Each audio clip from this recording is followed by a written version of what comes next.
신약성경 5페이지 마태복음 5장 7절에서 10절 말씀 팔복의 나머지 부분입니다.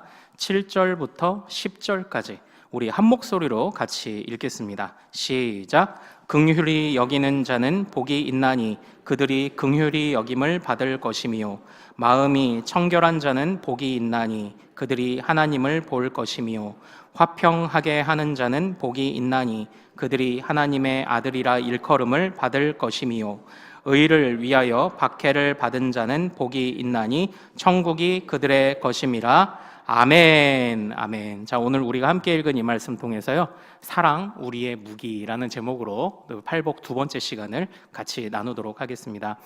사랑하는 여러분, 아무쪼록 오늘 하나님께서 우리 모든 성도님들을 지혜롭게 하시고 세상을 이길 수 있는 또 담대함을 허락하시기를 소망합니다. 또 오늘 말씀 중에서 또 우리가 함께 말씀의 은혜를 잘 나누고 그 뜻을 깨달아 또 견고한 믿음의 한 걸음을 걸어갈 수 있기를 소망합니다.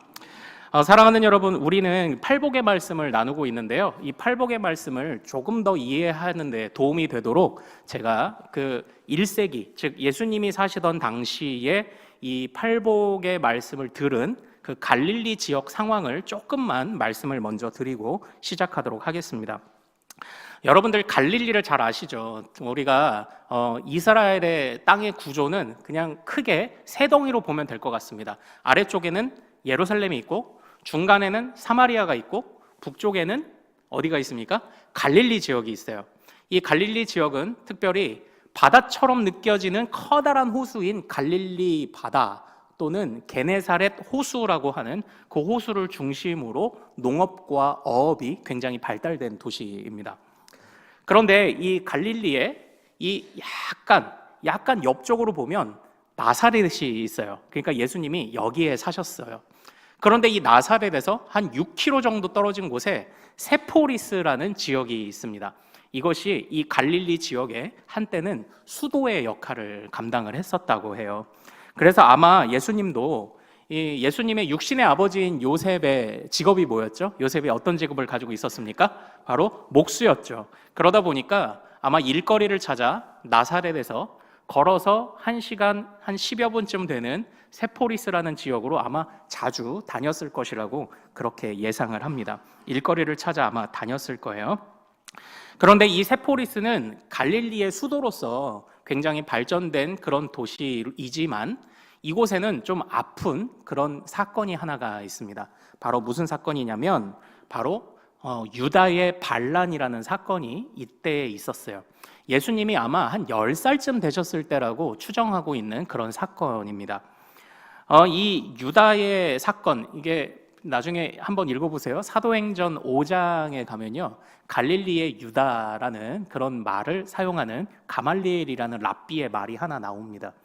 갈릴리의 유다가 한번 소요를 일으켰지만 금방 시들어간 것처럼 기독교도 그냥 놔두면 하나님이 알아서 정리하실 것이다 라는 가말리엘이 그런 말을 할 때 갈릴리의 유다라는 말을 쓰거든요. 그 유다가 예수님이 10살쯤에 이 세포리스에서 반란을 일으켰어요. 그러나 말이 반란이지만 사실은 누구에 대한 반란이었을까요? 식민지 삼고 있던 로마에 대한 반란이었습니다. 다시 말하면 독립운동이었던 거죠. 그러나 로마의 기준으로 봤을 땐 이것이 반란이었어요. 왜 그 갈릴리의 유다를 중심으로 하는 사람들이 왜 그렇게 로마와 다투었을까요? 왜 한 거하고 왜 다투었을까요? 로마가 못된 짓을 좀 많이 했거든요. 로마는요, 이 예수님이 태어날 당시에 인구조사를 위해서 다 각자 고향으로 돌려보낸 적이 있습니다. 고향으로 왜 돌려보냈을까요? 말 그대로 인구를 세서, 숫자를 세서 세금을 매기려고 이제 고향으로 돌려보낸 거예요. 그래서 인두세라고 해서 너희 가족 몇 명이야? 4명? 그럼 4명치 세금이 있는 거죠. 또 토지세가 있습니다. 너희 땅 얼만큼이야? 그런데 이 이스라엘 백성들은 조상으로부터 물려받은 땅들이 있지 않습니까? 그래서 이 토지를 갖고 있는 게 복인지 아니면은 이게 복이 아닌지 모를 만큼 거기서 참 많이 떼갔다고 합니다. 토지세가 있어요. 그리고 이 갈릴리 바다에서 어업을, 물고기를 잡으면 배를 가지고 있어도 재산세, 또 항구를 이용하면 포구세, 그리고 그 물고기를 실어 나르거나 지역에서 지역으로 이동할 때 통행세 이런 것들이 무겁게 있었다고 해요. 그 당시에 세리들, 그러니까 세금을 걷는 자들이 손가락질 받았던 이유를 잘 아시죠? 로마에 100원의 세금을 내야 되면 150원, 200원 걷어서 내 주머니에 인마이 포켓하고 로마에 100원을 갖다 주고 그렇게 착취하는 사람들이었기 때문에 바로 그들이 손가락질을 받았는데요. 그래서 그들이 받았던 세금이 이렇게 종류가 많은 겁니다. 그러니까 얼마나 백성들은 착취를 당하고 있었습니까? 그래서 적게는 30%에서 많게는 50%까지 소득을 빼앗겼다라고 해요. 특별히 예수님의 제자 중에 한 명인 마태가 세관에 앉아 있을 때 예수님이 그를 부르시잖아요. 이 세관이 뭐냐? 바로 이 도시와 도시 사이를 연결해주는 중간에 위치하고 있는 게 세관이었다고 합니다. 그러면 지나다니는 사람한테 통행세를 받는 거예요. 거의 강도와 같았던 거죠. 그런데 안타깝게도 또 이스라엘이다 보니 종교적인 세금, 성전세가 또 있었습니다. 그러니까 로마는 30%에서 50%를 떼가요. 그리고 또 성전세라고 해서 또 세금을 떼가요. 이러니까 백성들이 소요와 반란을 일으킬 수밖에 없었던 거죠. 그런데 안타깝게도 이 로마 군대의 그 모든 소란이 잠재워지고 그 결과는 처참했습니다. 우리는 예수님 그리고 예수님 좌우에 서 있는 강도의 십자가, 세 개의 십자가만을 보고도 우리는 처참함을 느끼죠. 영화 같은 데서 보시는 예수님의 고난을 보면서 그 세 개의 십자가도 우리는 견디지를 못합니다. 그런데 이때 이 세포리스에서 일어난 반란을 진압하기 위해 본보기로 세웠던 십자가가 2,000개였다고 해요. 그러니까 2,000개의 십자가가 세워지고 2,000명의 사람들이 거기 매달려 있었던 것입니다. 사랑하는 여러분, 제가 지금 이 말씀을 드리는 것이요, 이것이 갈릴리 사람들의 삶이었습니다. 그러니까 로마한테는 빼앗기고 항의해 보려고 했는데 2,000개의 십자가가 매달리는 처참한 상황들을 겪고 의지도 상실했고, 벌면 벌수록 행복한 게 아니라 벌면 벌수록 빼앗기는 게 많으니까 모든 의지와 노력들, 그리고 그 안에서 정말 절망적인 삶을 살던 것이 갈릴리 사람들의 대부분의 모습이었다고 합니다. 이런 상황에서 주님이 갈릴리 사람들을 향해 팔복의 메시지를 선포하신 것입니다. 그 말씀을 들은 이 갈릴리 사람들은 깜짝 놀랐습니다. 왜 놀랐을까요? 바로 이러한 절망적인 상황 속에 나는 복이라는 것과는 상관없는 사람인 줄 알았고, 나에게는 지지리도 복이 없다고 생각했는데 주님이 너희에게 복이 있다고 선포하셨기 때문입니다. 사람들은 그 말씀을 흥미롭게 들었을 거예요. 예수님을 따라올 때 그 마음의 동기가 무리였든지 아니면 제자였든지 복이 지지리도 없는 이 갈릴리에 복이 있다고 선포한 예수님의 말씀은 아주 충격적이고 혁명적인 말씀으로 들렸을 것입니다. 사랑하는 여러분, 이 말씀에서 오늘날 우리가 이 팔복의 말씀을 들을 때 참 어떤 자세로 받는가를 좀 엿볼 수 있는 것 같아요. 오늘날도 갈릴리 사람처럼 되는 일이 없어서 고생하시는 분들이 계시죠. 그러나 이 팔복의 말씀을 듣고 힘을 얻으시기를 소망합니다. 복이 없는 것처럼 느껴지는 내 인생 속에도 주님이 무엇을 주신다고요? 복이 있을지어다. 복이 있을지어다. 복이 있다고 하시는 이 말씀을 우리가 새기기를 원합니다. 그리고 또한 오늘날 우리가 살아가는 시대는 좀 어떻습니까? 어려운 시대, 60년대, 70년대는 아마 이 팔복의 말씀을 들을 때 그래도 똑같이 내가 그래도 복 받았구나 하면서 가슴이 떨리는 순간들이 있으셨을 거예요. 우리 선배님들이. 그러나 사실 오늘날은요, 또 우리가 이렇게도 생각해 볼 수 있죠. 갈릴리 사람들은 지나치게 복이 없다고 생각했다면 오늘날은 주님 없어도, 하나님 없어도 충분히 복 받았다고 생각하는 그런 세상입니다. 하나님 없어도 내가 충분히 누릴 수 있는 것이 많고 나는 행복하다고 말하는 것이 바로 요즘 세상 아닙니까? 절대 복을 누릴 수 없다고 생각하는 사람들도 문제이지만 하나님이 없어도 복을 누릴 수 있다고 생각하는 이런 사람들도 문제입니다. 왜 그렇습니까? 결과는 모두가 같아요. 모두가 참된 복을 누리지 못합니다. 나는 절대 복을 누릴 수 없어라고 하는 사람들도 진짜 복이 와도 누리지 못하고요. 하나님이 없어도 나는 복을 누릴 수 있다고 말하는 사람도 진짜 참된 복을 누리지 못하는 것은 똑같습니다. 사랑하는 여러분, 여러분들은 이 팔복의 말씀을 어떤 자세로 받고 계신가요? 중요한 것은요, 이 말씀을 받을 때 우리가 강력하게 고백한 대로 우리가 확신해야 합니다. 같이 한번 따라 볼까요? 나에게는 복이 있습니다. 할렐루야. 이것을 기억하십시오. 그리고 또 무엇을 기억해야 합니까? 주님이 우리가 누려야 하는 복 중에 진짜 복이 무엇인지를 이 팔복을 통해서 또 교정해 주고 계시다는 것도 동시에 받아야 합니다. 이것이 오늘날 이 팔복을 대하는 그런 자세입니다.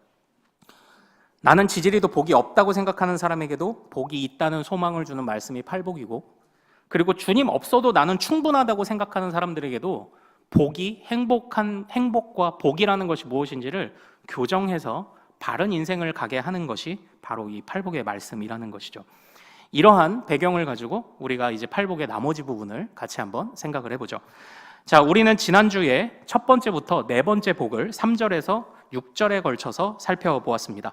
자, 우리 3절부터 우리 6절까지 지난주 복습을 하며 한번 같이 읽어보죠. 3절부터 6절 시작. 심령이 가난한 자는 복이 있나니 천국이 그들의 것이며, 애통하는 자는 복이 있나니 그들이 위로를 받을 것이며, 온유한 자는 복이 있나니 그들이 땅을 기업으로 받을 것이며, 의에 줄이고 목마른 자는 복이 있나니 그들이 배부를 것이며. 아멘.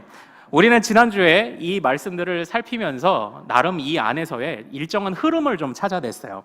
첫 번째, 심령이 가난하다. 그리고 두 번째, 애통하다라는 건 나름 현재 우리가 살아가면서 겪는 어떤 우리의 상태를 말한다고 우리가 지난주 살펴봤습니다.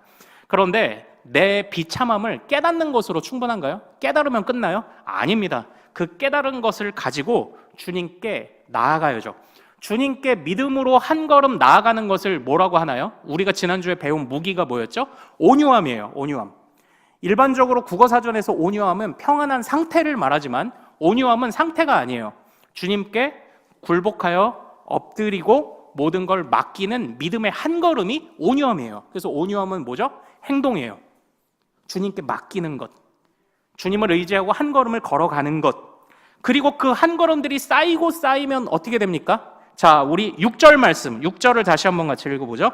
자, 시작. 의에 줄이고 목마른 자는 복이 있나니 그들이 배부를 것이며. 아멘. 믿음의 한 걸음 한 걸음을 걷다 보면 이 걸음들이 쌓여서 의로움, 정의로움과 공의로움과 의라는 하나님의 마음을 나도 갈망하게 돼요. 그래서 의에 대하여 내가 갈망을 느끼게 됩니다. 그래서 우리는요, 이 모든 것을 통틀어서 뭐라고 했습니까? 같이 한번 따라 볼까요? 하나님을 향한 믿음의 자세, 하나님을 향한 신앙적 자세. 네, 우리가 바로 이렇게 지난주에 살펴보지 않았습니까? 자, 한번 질문 드려볼게요. 또 복습 퀴즈입니다.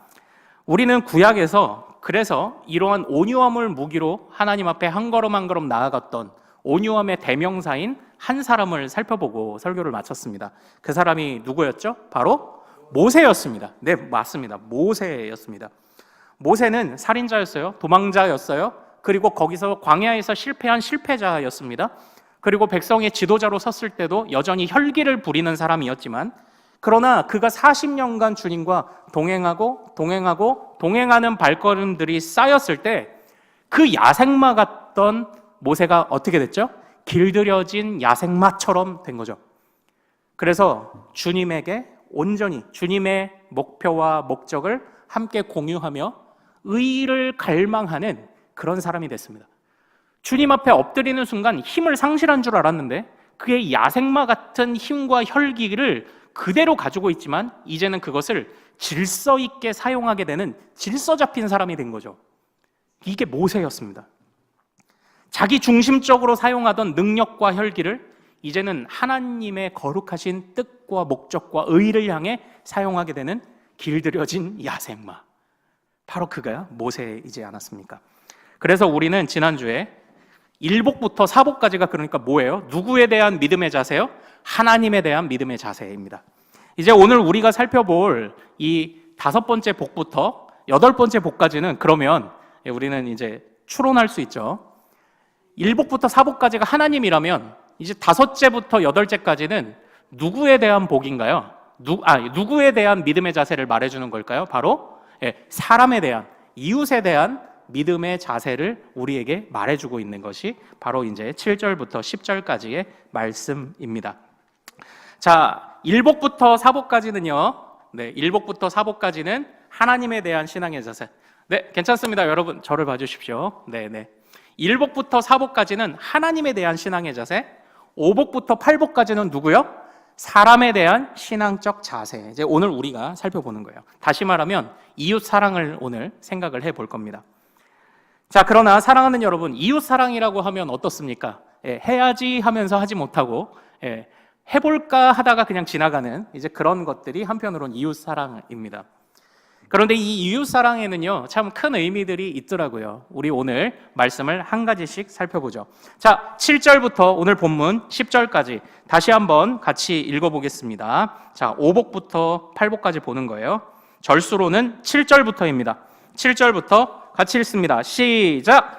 긍휼히 여기는 자는 복이 있나니 그들이 긍휼히 여김을 받을 것이며 마음이 청결한 자는 복이 있나니 그들이 하나님을 볼 것이며 화평하게 하는 자는 복이 있나니 그들이 하나님의 아들이라 일컬음을 받을 것이며 의를 위하여 박해를 받은 자는 복이 있나니 천국이 그들의 것임이라. 아멘. 아멘. 자, 여기서 7절에 처음 등장하는 7절에 등장하는 사람은 어떤 사람이 복을 받는 사람입니까? 긍휼히 여기는 자예요. 긍휼히 여기는 자.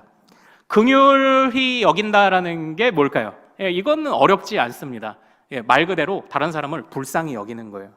관대한 것과 용서, 그리고 다른 사람을 불쌍히 여기는 것, 이것이 이제 긍휼히 여긴다라는 것입니다. 그러니까요, 우리가 살아가는 세상 속에서 다른 사람들을 긍휼히 여긴다, 관대하게 여긴다, 모두가 이러면 아마 문제될 게 없을 거예요. 옥신각신할 일도 없을 겁니다. 그러나 이 긍휼히 여긴다는 것은요, 단지 저 사람과 내가 잘 지낸다는 것만을 말하지는 않아요. 이 긍휼히 여기는 것은요, 누구에게도 나를 악으로 대하는 자에게, 나에게 고난이나 고통을 주는 자에 대해서도 그들을 향해서도 관대한 마음을 갖는 것을 의미합니다. 그러니까 다른 사람들은 나를 악으로 대할 거예요. 왜냐? 그들은 그렇게 미래를 준비한다고 배웠거든요. 다른 사람들을 어떻게든 핥히고 끌어내려야 자신의 미래가 있다고 배워왔기 때문에 세상의 흐름을 따라 그렇게 살아가는 동안 우리에게 악을 행할 겁니다. 그러나 우리가 악으로 갚지 말라는 겁니다. 왜 그렇죠? 우리는 악으로 갚는 자가 아니라 어떠한 악이 우리에게 오든지 그 악을 끊어내는 자가 바로 성도죠. 그러므로 이 긍휼히 여긴다는 것은 단순히 사람하고 잘 지내는 게 아닙니다. 이 세상 가운데 죄악을 몰아내는 역할을 하는 중요한 덕목 중에 하나가 긍휼히 여김이에요. 다른 이들은 나를 함부로 하는 때가 있어요. 다른 이들은 나를 핥히는 때가 있습니다. 그러나 보복하지 않아요. 거기에 죄악을 죄악으로 갚지 않아요. 그것을 끊어냅니다. 죄악을 끊어내는 거예요. 그를 통하여서 하나님의 복을 기대하는 것이죠. 정말 이러한 삶을 우리가 살아갈 수 있어야 하지 않겠습니까? 그리고 두 번째는 뭡니까? 8절에는 어떤 사람이 복을 받는다고 해요? 이건 쉽죠. 마음이 청결한 자가 복을 받는다고 합니다. 이 마음이 청결하다라는 것은요, 이렇게 생각하면 좋아요. 메모하시는 분들은 이렇게 메모해 보십시오. 사심이 없는 거. 그러니까 다른 사람에게 관대하게 대하고 다른 사람에게 긍휼히 대하는데 내가 이거 해주면 저 사람이 이거 하겠지? 그런 거 기대하지 않아요. 사심이 없어요. 두 마음이 없어요. 진실된 마음으로 나아가는 것입니다. 그리고 화평하게 하는 자도 쉽죠. 화평하게 하는 자. 그런데 여기서 잘 보세요. 보통 우리는 내 평안을 생각해요. 내가 평안했으면 좋겠다를 생각합니다. 그러나 여기는 화평한 자를 말하고 있지 않아요. 다른 사람과 화평하게 만드는 사람을 말하고 있는 겁니다. 내 화평이 아니라 모두의 화평을 위하여 일하는 자를 말합니다. 그런 사람들이 복을 받는다고 합니다. 자, 그리고 우리 10절은 다시 한번 같이 읽어보겠습니다. 10절. 자, 시작. 의를 위하여 박해를 받은 자는 복이 있나니 천국이 그들의 것임이라. 아멘. 아유, 목사님, 박해를 받는 건 하나님과의 관계 아니에요? 이게 왜 이웃과의 관계고 사람과의 관계입니까? 라고 하시겠지만, 지금 이 사람과의 관계, 이웃과의 관계는요, 내 주변에 있는 사람과의 관계만을 말하지 않아요. 내가 살아가는 이 세상과의 관계도 포함하고 있는 그런 개념입니다. 사실 우리가 긍휼히 여긴다, 마음이 청결하다, 화평하게 하다, 이 모든 말들은 결국 뭐예요? 우리가 네 번째 복에서 살펴봤던 의를 갈망하는 그런 자세가 이런 모습인 거죠. 내가 믿음의 한 걸음 한 걸음을 걸어서 이제는 내가 주님의 뜻과 목적을 갈망하는 지경까지 내가 그렇게 성장하여 살아가기를 원합니다라고 말할 때 그 삶이 구체적으로 세상의 현장에서 나타나는 것이 무엇이냐? 그게 긍휼과 마음의 청결함과 화평인 겁니다. 그러나 그렇게 의를 갈망하는 그런 자세로 나아갈 때 공격을 받게 되어 있어요. 너만 잘났냐? 너만 유난 떠냐? 그런 공격을 받게 되어 있습니다. 이 세상은 우리의 편이 아니요 하나님의 편이 아니기 때문에 이 죄악이 가득한, 어둠이 가득한 이 세상은 우리를 박해할 수밖에 없습니다. 그러나 우리를 박해하는 이런 상황 속에서도 그 박해에 넘어지지 않는 거예요. 그래서 의를 위하여 박해받음을 이렇게 표현해 볼까요?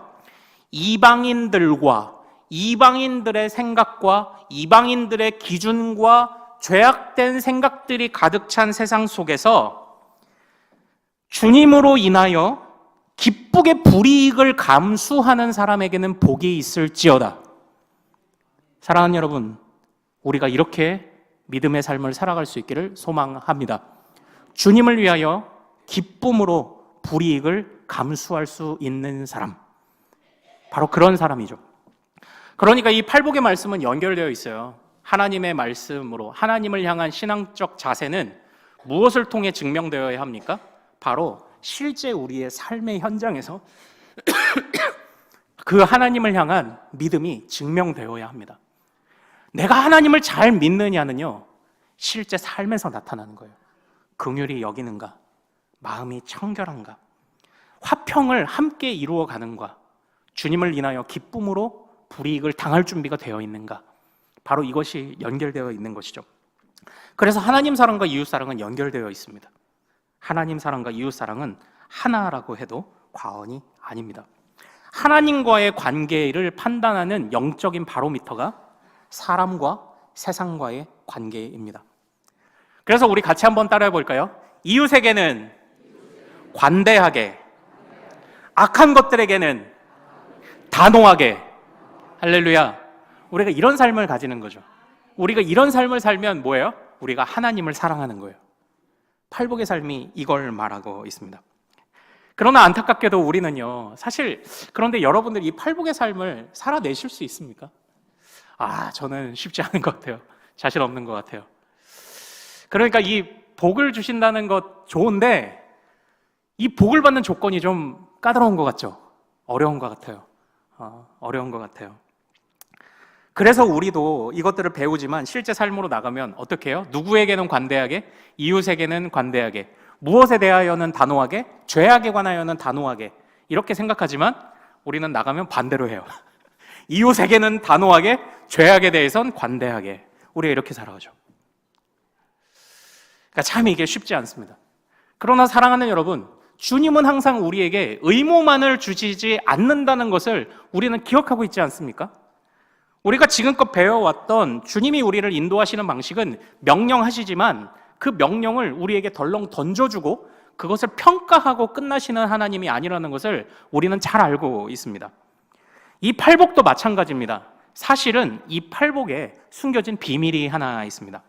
자, 우리 또 10절을 다시 한번 예시로 한번 같이 읽어보죠. 10절을 예시입니다. 같이 읽어요. 시작. 의를 위하여 박해를 받은 자는 복이 있나니 천국이 그들의 것임이라. 아멘, 아멘. 사실 이 팔복이 1복부터 8번째 복까지 모든 것이 다 같은 걸로 되어 있죠. 같은 구조로 되어 있죠. 뭐 하는 자는 복이 있나니, 뭐 하는 자는 복이 있나니 이렇게 되어 있잖아요. 그런데 한번 보십시오. 심령이 가난하고 애통하고 온유하고 의에 줄이고 긍휼히 여기고 마음이 청결하고 화평하고 이 모든 걸 해야 복이 임한다고 느껴지는 게 우리가 보고 있는 우리말 성경이죠. 그러나 본래 성경은요, 제일 먼저 공통적인 말들로 8개의 복을 다 시작하고 있습니다. 그 공통적인 말이 뭔지 아십니까? 바로 복이 있다예요.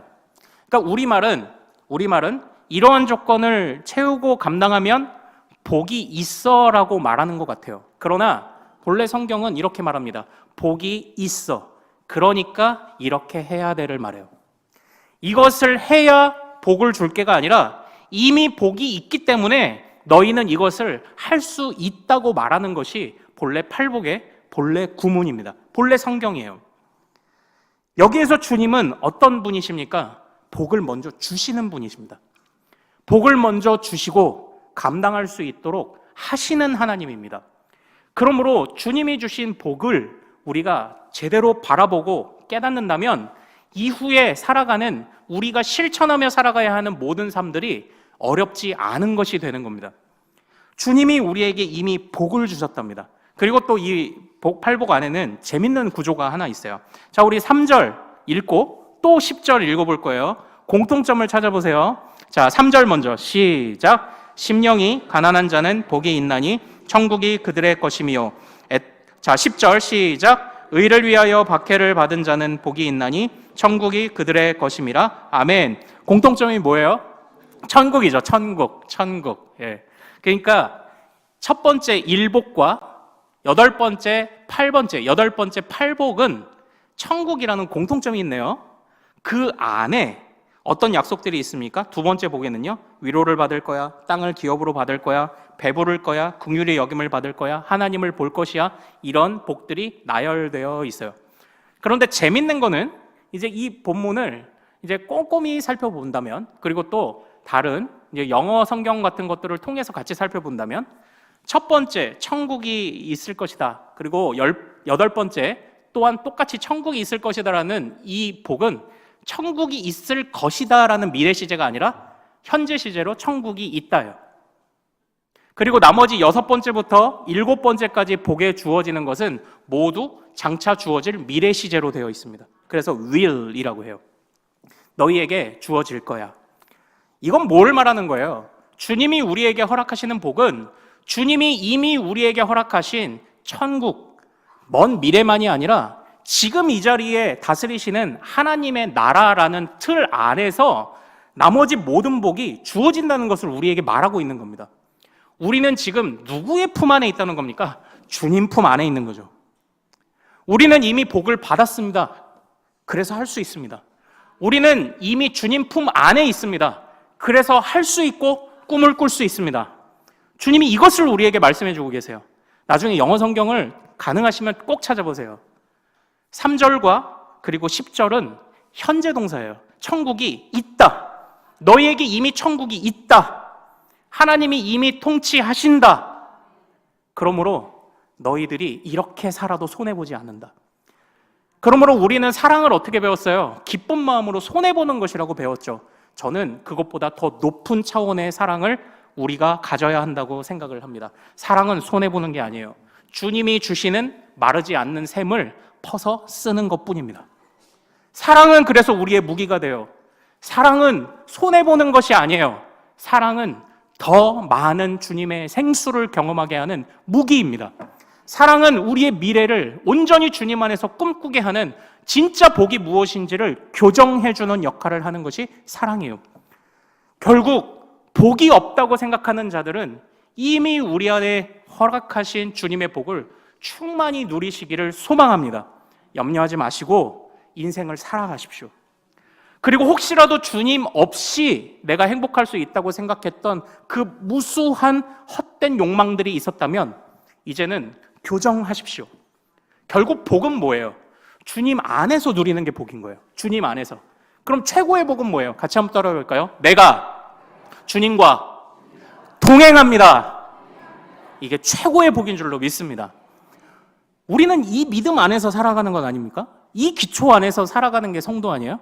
여기에서 담대함이 나오고 여기에서 소망이 나오는 것이 성도죠. 사랑하는 여러분, 우리가 이런 삶을 살아갈 수 있기를 소망합니다. 주님이 가능하게 하시죠. 그러나 여전히 갈 길은 멀어 보이죠. 하지만 저는요, 이제 우리가 지난주에는 온유함이 우리의 무기입니다. 주님께 내어놓고 나아가는 한 걸음이 별것 아닌 것 같아 보여도 우리의 미래를, 현재를 있게 합니다. 오늘은 사랑이 우리의 무기입니다.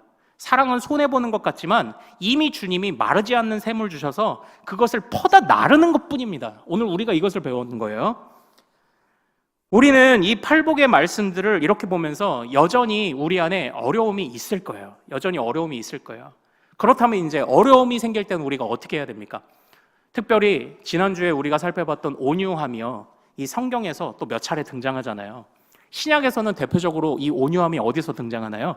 성령의 열매로 등장해요. 성령의 열매 중에 하나가 온유함이더라고요. 성령의 열매 중에 하나가. 내가 해야 될 것 같지만 우리가 맺는 열매는 누가 맺게 하시는 겁니까? 주님이 맺게 하시는 거예요. 우리는 주님께 붙어 있기만 하면 돼요.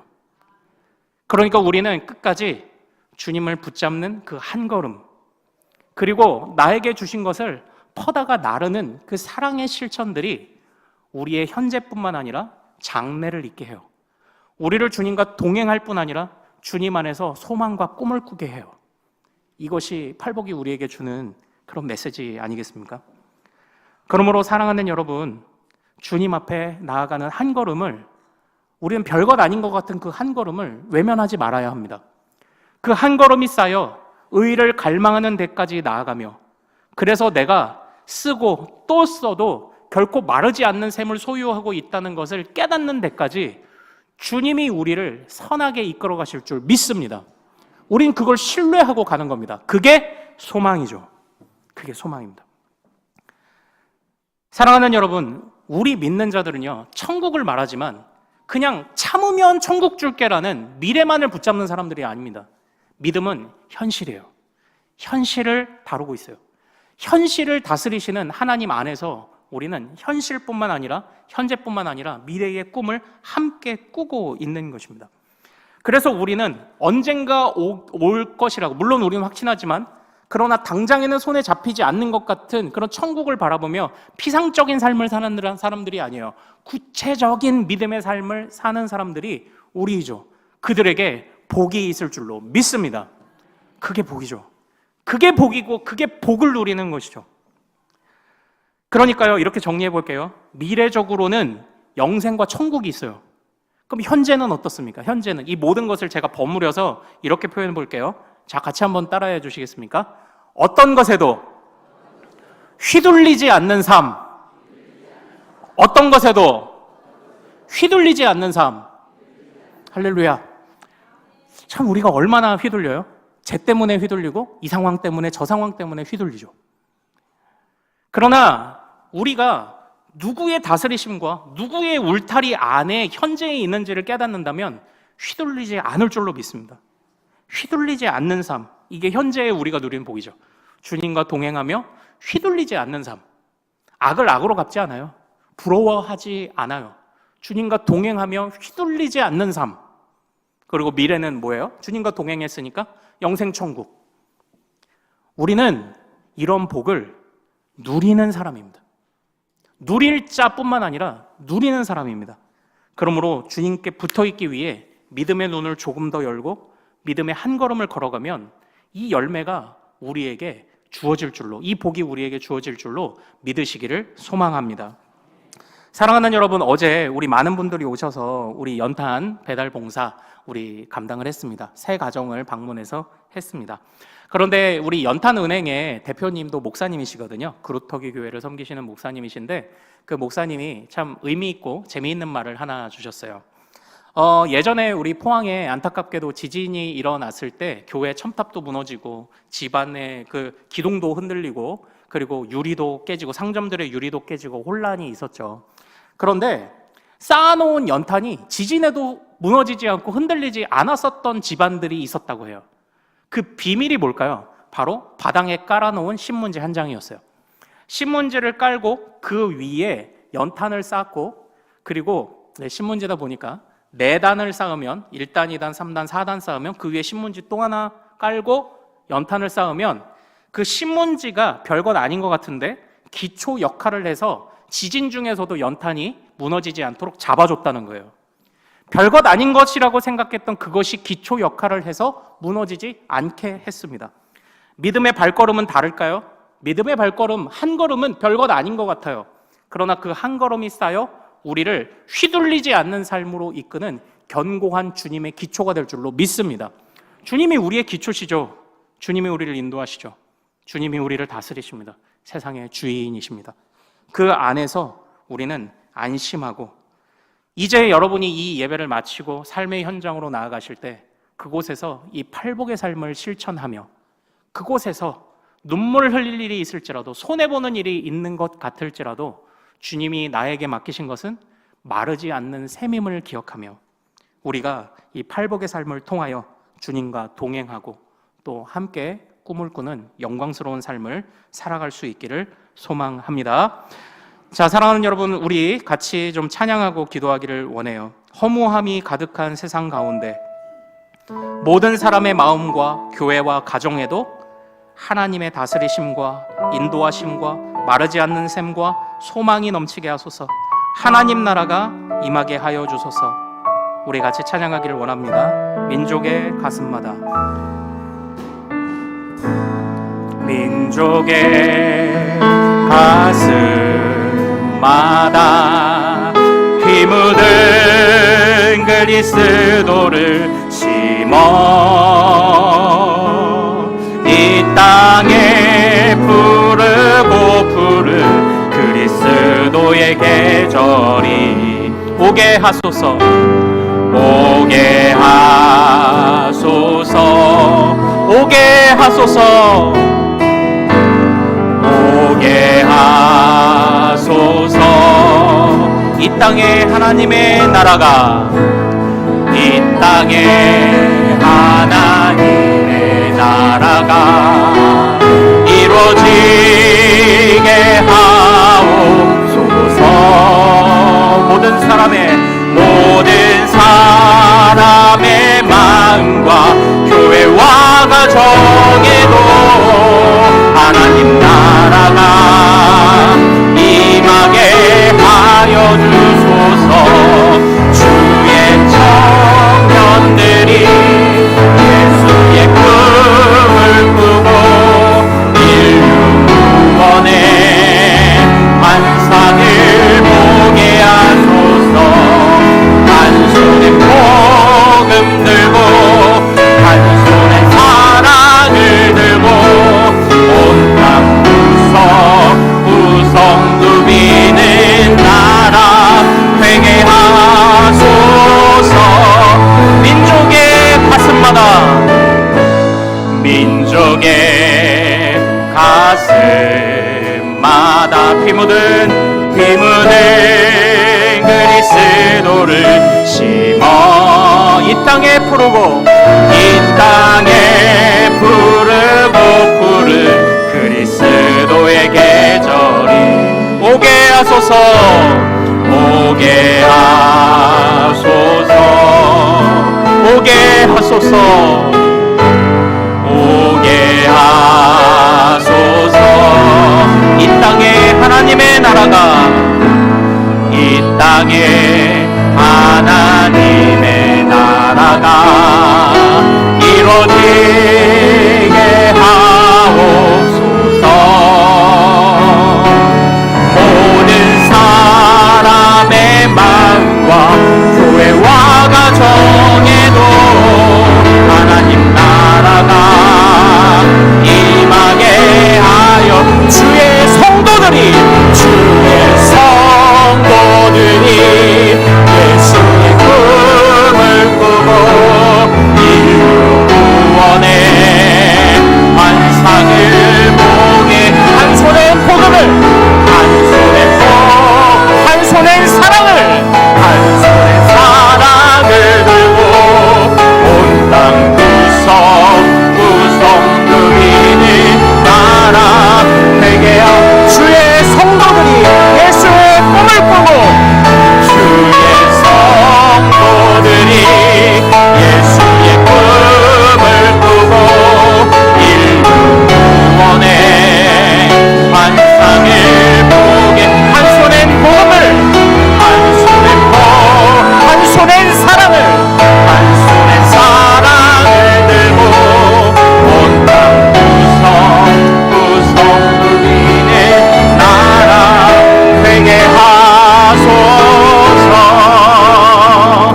사랑하는 여러분, 우리의 시간 같이 기도하기를 원합니다. 복이 없다고 생각했다면 주님의 말씀을 신뢰하십시오. 우리는 복이 있습니다. 주님 없이도 복을 누리고 있다고 생각한다면 교정하십시오. 우리는 주님 안에서만 참복을 누릴 수 있습니다. 그리고 이 복은 마르지 않습니다.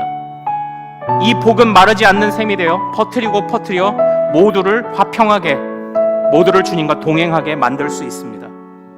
우리가 믿음을 과소평가하고 있습니다.